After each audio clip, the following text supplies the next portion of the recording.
Here are some tips on how to access the IVYT textbook, which is located in your IvyLearn page, also known as Canvas. Over on the left-hand side, you'll see an item that says textbooks.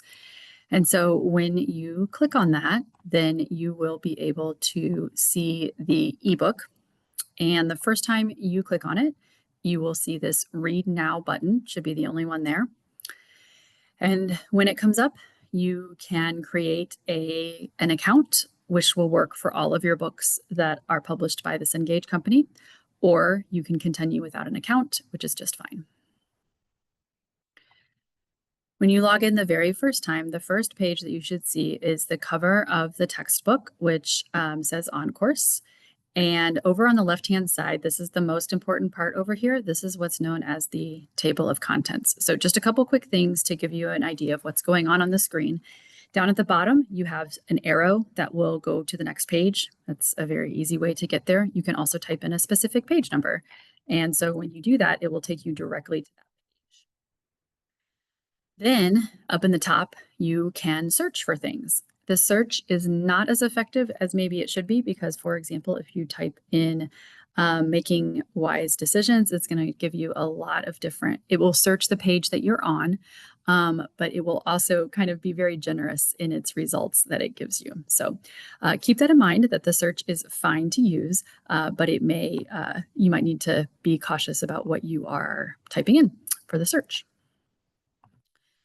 Also up at the top, you will see some other options next to the magnifying glass in the search option. One of them is the text size, and you can change the text size. You can change if you want black, mode, margins, the line, how far apart the lines are. So I encourage you to play around with that, and you can also highlight just like you would in a regular textbook. So those are all options up there. Those highlights will show up over here, and you can also take notes on those as well. So this can become a very interactive book for you. Under the three dots there is an option to read aloud, which is exactly what it sounds like, and it will read whatever page you're on aloud. You can skip ahead just like you can on a podcast or an ebook.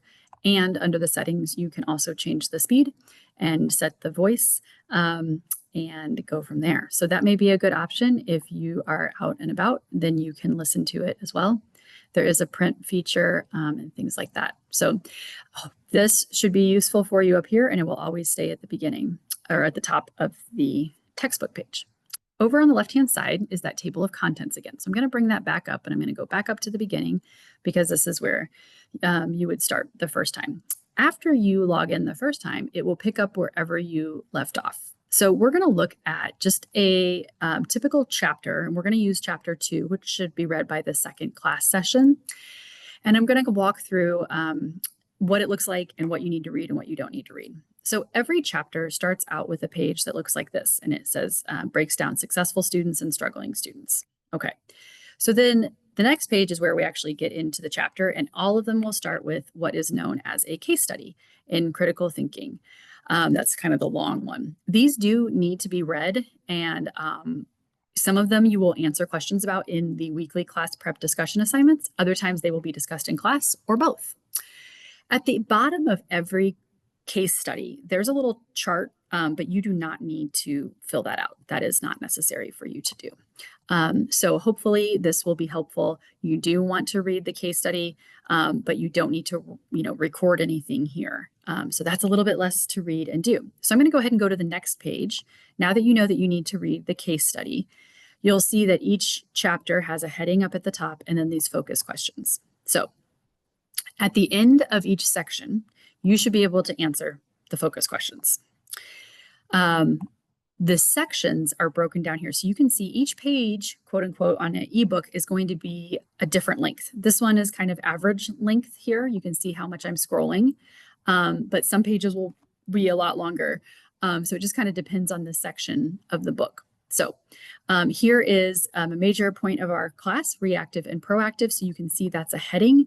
That's a really great way for you to organize any notes you might be taking, is to focus on those headings. Okay, so we do have some charts and things like that in the book, but I'm going to go ahead and skip ahead to the first thing that you're going to come across that you don't need to read, which is always exciting, right? Our textbook has some journal entries in them, and specifically it has like 30 of them. They look something like this, a blue bar, and then it says journal entry 2.1 or whatever. You get to skip over these when you see them, and some of them are kind of long. That's because all of your assignments are going to be done within IvyLearn. So you can skip over anything that says a journal. That's good news. However, you will also see sections that have a black heading at the top that say one student's story. That might actually be green. And you do want to read these. They're very easy to read, and they are submitted by students who are also using this particular textbook. So not all of them will be relatable to all of you, but they are very easy to read. All right, so just to give you a recap, we've got a heading up here. We have a focus question that you should be able to answer by the end of that section. You can see that this is an example of a page that's very short, but some of the pages will be longer. So just keep that in mind as you're scrolling through. Any of the times that you see the things in blue here, that just means that it's kind of like a quote or a thought to look through. And we already know that you get to skip any journal entries that you see, but we do want to go ahead and read the one student's story.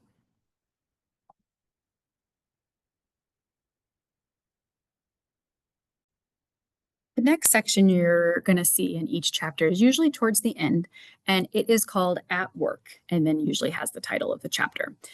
So these sections are actually probably going to be some of the most helpful for you as you go through the class. So you do want to read the sections that say At Work. They look kind of long, but they're broken down into sections, and they're going to be very helpful. Then after that, towards the end of each section, you will see another header that says responsible AI usage.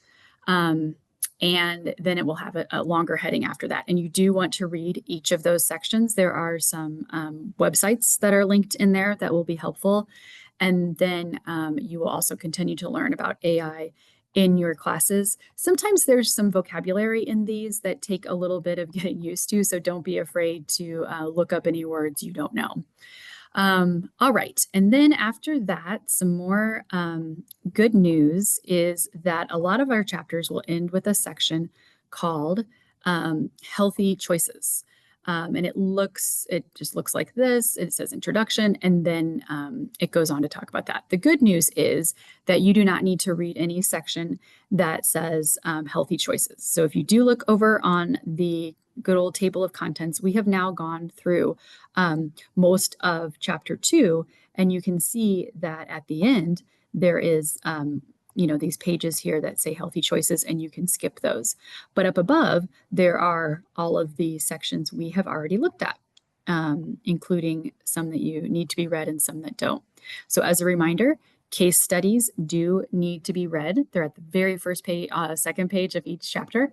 And then the focus questions are always good to look at. Within the actual reading, you can skip over any journal entries that you see. And you can also skip over the healthy choices area. Everything else pretty much needs to be read.